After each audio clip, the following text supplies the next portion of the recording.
mbokk téléspectateur seen kàddu dalati leen ak jàmm ci seen émission kàddu ndaw ñi rek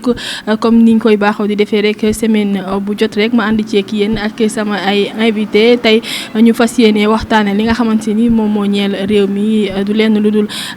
coronavirus rek tey suñu thème du jour nekk tey mu di Covid 19 et la jeunesse ñu gis ni jeunes yi dañ leen joxoñ baaraamu tuuma xam naa ci kanam tuuti di leen ci gën a xuus ma ànd ci ak sama ñaari invité ku ci mel ni Pape Omar Sow waaye itam Néné Aram Pape Omar maa ngi lay nuyu bàyyi la nga nuyoog mbokk internet seen kàddu. Amina maa ngi lay fay di la jaajëfal ci invitation bi di jaajëfal sa téléspectateur yëpp di jaajëfal képp koo xam ne yaa ngi seetaan chaîne seen kàddu. alors ginnaaw bi ma jógee ci ki nga xamante ni moom moo di Pape Omar damay dem ci Néné Aram Néné maa ngi lay nuyu bàyyi la nga nuyoog mbokk internet seen kàddu. maa ngi lay fay Amina maa ngi nuyu tamit sama naataango bi ma bokkal plateau bi chers amis téléspectateurs et téléspectatrices de seen kàddu yéen tamit maa ngi leen di nuyu di leen jaajëfal. alors comme ni ko Néné waxee rek tey ñu toog fii tey ngir fas yéene waxtaane li nga xamante ni moom moo di Covid 19 bi ana yan taxawaay la ci jeunes yi am ndax boo xoolee récemment rek ki nga xamante ni moom moo di ministre de l'intérieur di Aly Ngouille Ndiaye génn na joxoñ baaraamu tuuma ñi nga xamante ni moo di jeunes yi rek tey ñu nar a toog yëpp waxtaane lépp rek ngir rek nga xamante ni lii di Covid 19 bi mën fi jógee une bonne fois donc Pape Omar ci yow laay tàmbalee rek dama lay laaj yow nan nga gisee de manière générale li nga xamante ni moom moo di tolluwaayu feebar bi fii ci Sénégal. jërëjëf Amina laaj nga laaj bu am solo ndax feebar bi ba muy soog a door kenn yaakaarul woon ne dina egsi ci réew mi ndax ñëpp xam nañ ni Chine la démarré au fur et à mesure xëy na gouvernement mesures yi nga xam ni moom la ñu war a jël mesure de prévention yi jëluñu ko ba tax na avec la libre circulation des hommes et des biens tax na feebar bi tas ci àdduna bi fii ci Sénégal dugg na fi ñu ngi sant yàlla parce que am na ci réew yoo xam ne ba ñuy soog a door li ñu am ci lim li ñu am ci ay cas Sénégal amu ko yaakaar naa tey boo xoolee état des lieux ñu ngi toll ci 7000 et quelques jàpp nañ ni loolu buñ ko xoolee sant yàlla la boo ko comparé ak réew yu bëri mais nag du tax ñu bàyyeeku war nañ gën a jëlaat li nga xam ni moom mooy suñuy matukaay ak taxawaay bi nga xam ni moom la ñu war a taxawee ngir mën a mottandiku feebar bi. ngir mën a moytandiku feebar bi yow Néné en tant que jigéen en tant que jeune tey lan nga gisee yow tolluwaayu feebar bi fii ci Sénégal. Amina comme ni ko Omar waxee rek feebar bi tey jii toll na fi nga xamante ne dafa jéggi dayoo ndax bokk na ci li nga xamante ne néew ma Sénégal mais moo lëbëjee àddina. man ba ma koy dégg Chine man je ne pensais pas que lu mel nii dinañu dal te teguma ko fenn fudul parce que je me disais que suñu maam yu tedd yu fi tëdd ku ci mel ni maam El Hadj Malick ku ci mel ni maam Borom Touba je me sentais protégée au fait ba tax na premier cas bi bañ ko enregistré fii gëmuma ko woon. voilà te je pense que lu tax tamit lu incité suñu la jeunesse sénégalaise ñu agité woon ba le président jëlee defee discours am de def couvre-feu bi lu tax sénégalais yi jeunes yi plutôt agité wu c'est parce que dañ ko gëmul woon ñoom tamit gëmuñu woon ko feebar kon tolluwaayu feebar bi tey jii ñun jeunes yi parce que yàlla def na ni ñun ñoo ëpp Sénégal ñoo fi majorité macha allah bu ñu takku woon na nekk def benn rek gëm naa ne mën nañ xeex feebar bi. alors mën nañu xeex feebar bi sànq maa ngi koy wax ci bi may commencé ki nga xamante ni moom moo di ministre de l'intérieur Aly Ngouille Ndiaye génn joxoñ baaraamu tuuma ñi nga xamante ni ñoom ñoo di jeunes yi que ni ñoom ñooy dem bu ñu génnee dem ñëw wàllu ko ñi nga xamante ni moom ñoo di sunu mag ñi donc Pape Omar tey yow ban jàngat nga mën am ci nga xamante ni moom moo di sortie yi nga xamante ni kii di ministre de l'intérieur def na ko par rapport ak kii jeunes yi daal taxawaayu jeunes yi ci feebar bi. voilà bon. gis nañ déclaration bi nga xam ne ministre bi def na ko à travers conférence de presse bi muy xamle ni ci contexte nag boo xam ne aussi dafa fekkoon ni commencé woon nañ di jël mesure barrières yi au début ñu respecté ko mais dañu dem ba constater ni dañu commencé lâcher commencé bàyyi négligence commencé dugg ci mesure barrières yi nga xam ne doon nañ ko jël pour mën a combattre propagation virus bi maintenant sortie bi nga xam ni moom la def li mu wax mooy jeunes yi bokk nañ ci ñi nga xam ni pratiquement ñoom ñooy vecteur u virus bi loolu nag jàngat bi ñu ci mën a def c'est cohérent parce que li tax mooy jeunes yi ñoo ëpp mobilité sànq Néné mu ngi koy wax léegi boo xoolee population sénégalaise jeunes yi ñoo ëpp kon c'est raisonnable jeunes yi ñoom ñu doon ñi nga xam ne ñoom ñooy dugal feebar bi ci kër yi kon dans ce cas jàpp naa ne li nga xam ne moom moo leen war mooy ñu xoolaat seen bopp ak defaraat seen taxawaay ngir waaw loolu nag jàpp naa ni d'abord liy njëkk mooy étant donné que ki génn wax kilifa la kon jàpp nañ ni bu ñu nekkee ci état de droit dañu war a déglu kilifa yi li nga xam ni moom la ñuy digle waaye au-delà sax de digle yi nga xam ne kilifa yi ñu ngi koy digle man jàpp ma ni c'est logique nit di xeex ak yow ngir sa santé yow yaa ko moom kon d'abord balaa kenn di la conseiller yow yaa jël say matukaay jël say mesures kon li nga xam ne moom mooy tegtal yi nga xam ne joxe nañ ko mu utiliser gel hydroalcoolique loolu jeunes yi war nañ ko respecter port de masque c'est obligatoire war nañ ko respecter distanciation bi nga xam ne wax nañ ko aussi nañ ko respecter te bàyyee ko rek ñi nga xam ni ñoom la seen xam-xam màcc ci mbir mi jàpp nañ ni loolu boo ko defee def nga acte de civisme waaye def nga acte de discipline te réew mu jëm kanam rek discipline moo la tax a egg fi nga egg. mu nekk lu am solo donc yow nee ne tey lan moo waral tey jeunes yi ñoom ils ne sont pas conscients que ni feebar bi lu am la et que dañu war a jël matuwaay yi nga xamante ni ñoom ñoo ci war surtout mesures barrières yi nga xamante ni moom la Pape Omar wax lan moo waral jeunes yi duñ ci bàyyi xel de trop. waa Amina li nga wax sortie premier ministre bi foofu la waroon njëkkee parce que xeex bu nga xamante ne jiitaloo ci ndaw réew mi rek amaan na xeex boobu du antu kon. ñun jeunes yi ñun ñoo war a ku nekk sa docteuru bopp ñun ñoo war a faj ñun ñoo war a yeete kon bu ñu demee ba suñuy yaay suñuy maam ñoom ñi nga xamante ne nekkuñu sax au diapason gën ñoo bëgg ñoo wax lu xew ci réew mi bëgg ñoo wax lan ak lan la ñuy def te ñun ñooy dem ñun ñooy ñëw franchement y a de quoi s'inquiéter lu tax jeunes yi gëmuñu ko woon parce que ñun sénégalais dañoo am. parce que boo xoolee ba léegi tamit gëm-gëm gi des na. des na Amina man damay xëy suba teel def sama mbuusu soow saraxe parce que esprit boobu lañ am feebar bu dugg ñu ne sëriñ yi esprit boobu ñun sénégalais am moo tax tey ñun jeunes yi benn gëmuñu woon ne lu mel ni dinañu dal comme ni ma ko waxee woon sànq parce que. dañu naan am na yi nga xamante ne ñoo ñuy protéger fii affaire religion yi ñu bëgg ci dugal te or que feebar ak mbirum religion lañ war a moo ute dafa ute lool kon lu tax ñun jeunes yi tamit kiiwuñu ko gëmuñu woon feebar bi lu waraloon tamit ñu ajouté bay xeex ak policiers yeeg yooyu yëpp si foofu rek laa ko mën a sukkandikoo. ci ñàkk est-ce que nekkul tamit ñàkkum yar lañ ko mën a tuddee parce que tamit tey bu ñu la nee bàyyi lii nga continuer di ko def déjà yow yaa ngi lor sa bopp waat itam yaa ngi lor ñeneen sa pour dëgg la parce que ñàkk yar bi foofu tamit loolu yëpp ci parents yi man la ak fotu parents yi la parce que yow gis nga ne feebar bi bés musiba boobu duggee sa kër amaan na yow sax sa bakkan mën na see génn alors yow pourquoi pas nga jël sa doom teg ko sa wet waxtaan ak moom pourquoi pas nga jël sa doom buy génn bu yaree nga jël yat régler ko mu toog mais dañuy bàyyi suñuy doom ba à un certain âge dootoo ko mënal dara lii rek moo tax manque de respect bi bëri fi lii moo tax ba ñu ne couvre-feu bi ak mesures yi ñu jël mesure de prévention yi ngir mën a xeex feebar bi bañ ko jëlee kenn gëmu ko jeunes yi di def su leen neex réewande la aussi mën nañ ko qualifier. ok réewande la par rapport ak li nga xamante ni moom moo di ñàkk conscient bi nga xamante ni jeunes yi nemmeeku nañ ko ci jeunes yi léegi par exemple est-ce que nekkul tamit gouvernement bi tout le temps lim leen dul impliqué ci yenn xeex yi surtout xeexu coronavirus bi ndax dañ ci gis ni xeex bi dañ ci génnee jeunes yi est-ce que nekkul tamit loolu moo tax tey jii bu élection amee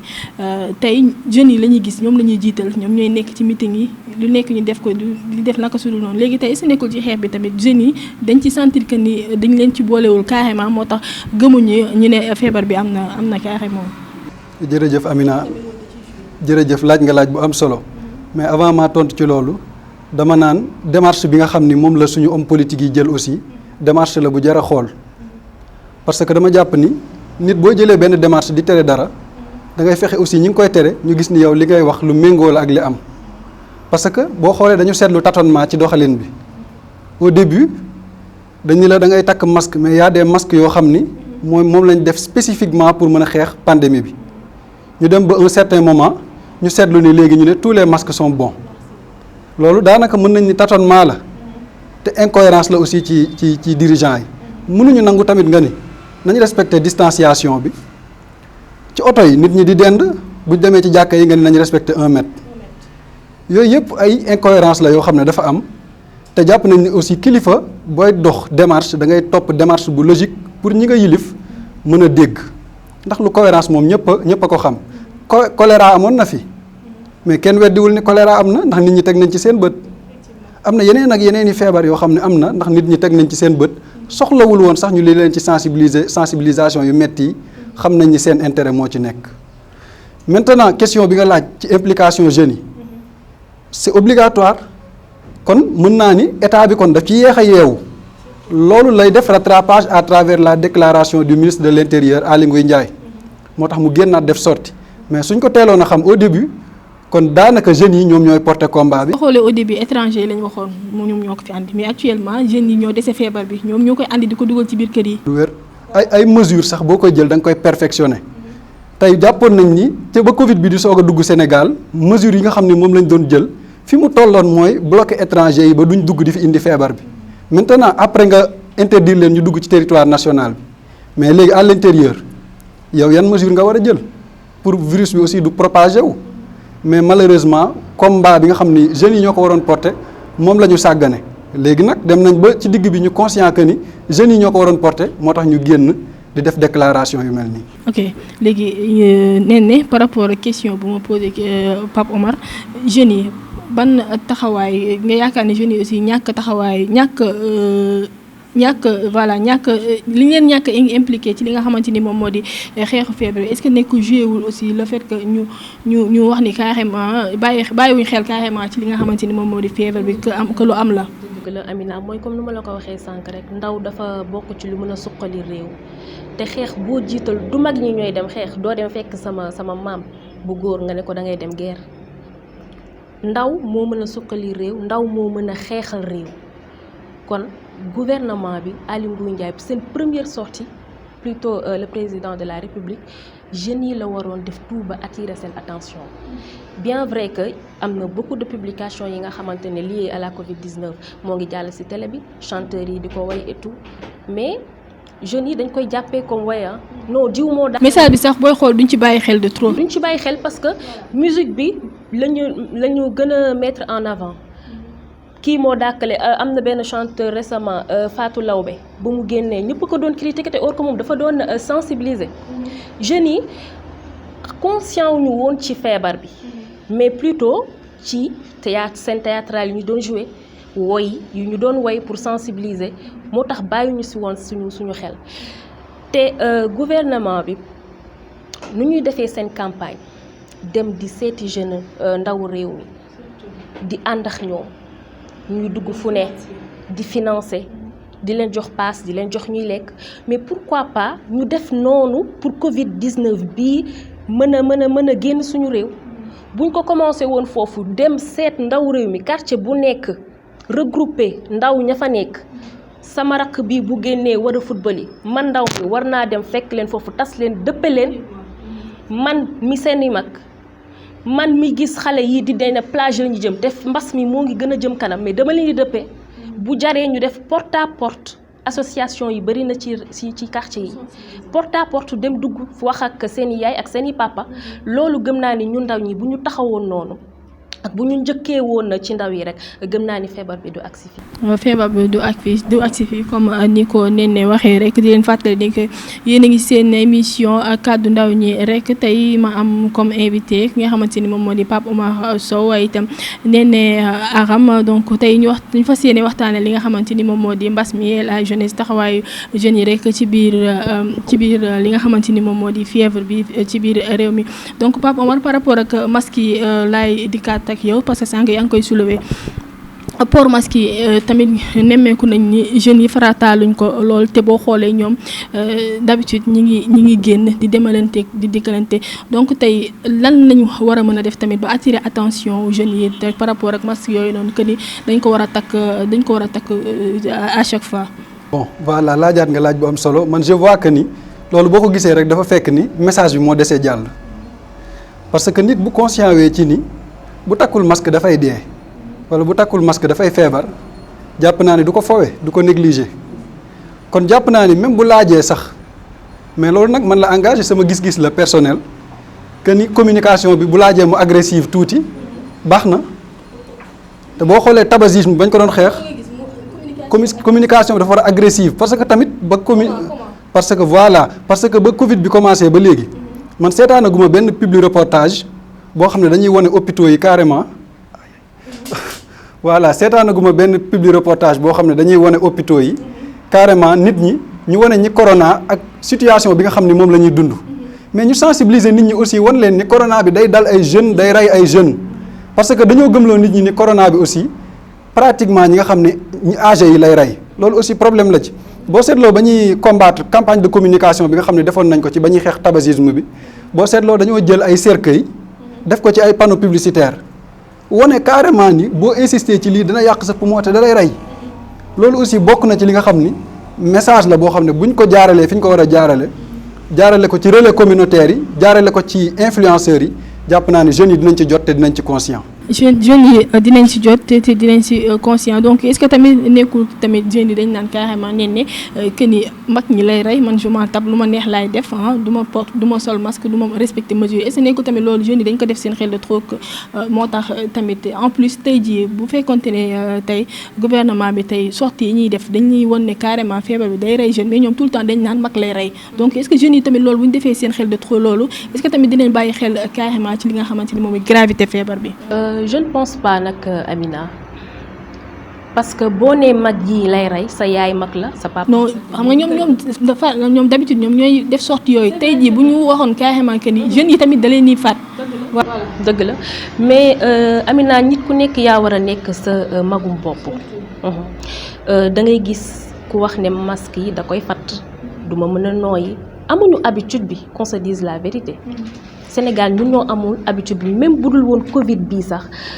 fii Sénégal nekk na dëkk bi nga xamante ne mbalit bi dafa bëri poussière bi dafa bëri feebar bi bëri na non seulement masque bi ñun waroon nañ ko tàmmal suñu bopp avant lii di fi xew kon bu mbas mi nga xamante ne day reye bàyyiwul kenn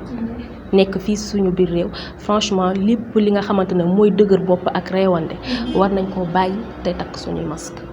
jël tous les mesures yi nga xamante ne daal mën nañu sauver nga sauver say waa kër loolu daal je pense que mooy lu ma ci. alors Pape Omar par rapport aux communication bi nga xamante ni moom la ñuy faral di def te jeunes yi te bàyyiwuñ ci xel carrément yow tey boo doon joxe exemple tey wala ngay joxe je sais pas solution la mën tuddee xam ban kii nga war a mën a teg ngay xelal ñi nga xamante ni ñoom ñoo yor wàllu boobu noonu tey ban communication nga war a mën a teg nga xamante ni jeunes yi carrément dinañ conscient ci li nga xamante ni moom moo di bile feebar. waaw voilà loolu sax damay rebondir rek ci li nga xam ne Néné wax na ko sànq je pense que communication bi nga xam ne état bi mu ngi koy def campagne de communication bi. bien sûr boo xoolee état bi daanaka folklore la gën a jiital ci communication bi naam ñooñu ay influenceurs lañ dañ leen di soxla ci campagne de communication yi mais aussi communication de proximité am na solo ndax dañ ko basé ci mass média bi rek mais communication de proximité baax na par exemple boo demee ci zone boo gis tam am commune am na conseil communal de la jeunesse conseil communal de la jeunesse boobu am na président am na ay jeunes yoo xam ne ñu ngi yëngu ci vie associative ñooñu par exemple jël leen nga équiper leen mais nga porter loo leen combat bi naam sax duñ ne état bi defu ko mais daf leen a war a gën a dooleel gën leen a privilégié bu fekkee jeunesse bi la jàpp ne ñoom ñoo war a porter combat bi à mon avis communication bi dafa war a nekk loo xam ni communication de proximité lay doon mais duñ ko basé ci mass média kese. par rapport rek li nga xamante ni moom moo di coronavirus yi ba tey rek ñu jëm ci li nga xamante ni moo di rassemblement yi ñu mujjee ndax gis nañ ni bi ñu wàccee woon li nga xamante ni moom moo di mesures yi xew yi bëri woon nañ suñu mbokku jigéen ñi nee nañ loolu ci yow laay avant may dem ak kii suñu mbokku jigéen ñi xew yi bëri woon nañ tout le temps ñi ngi dem xew mën nañu sax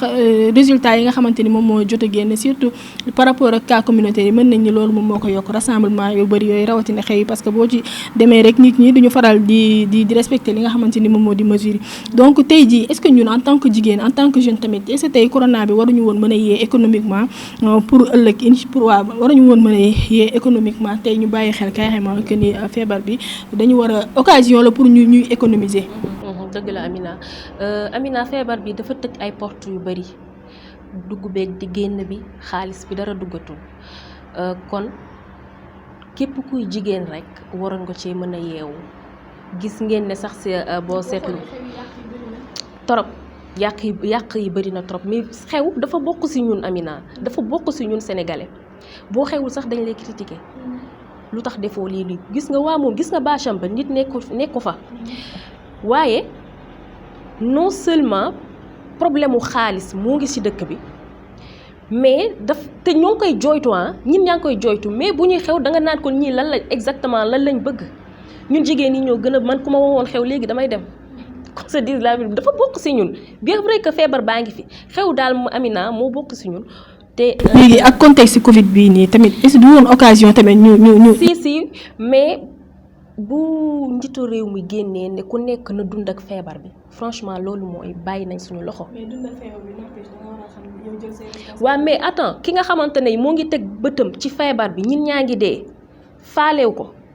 ci boobu yaa ngi teg say règlement ne couvre-feu 20h port des masques obligatoire nga xëy un bon jour te boo defee ba nga waxee loolu kenn faalew la ñin ñaa ngi doon def lu leen neex.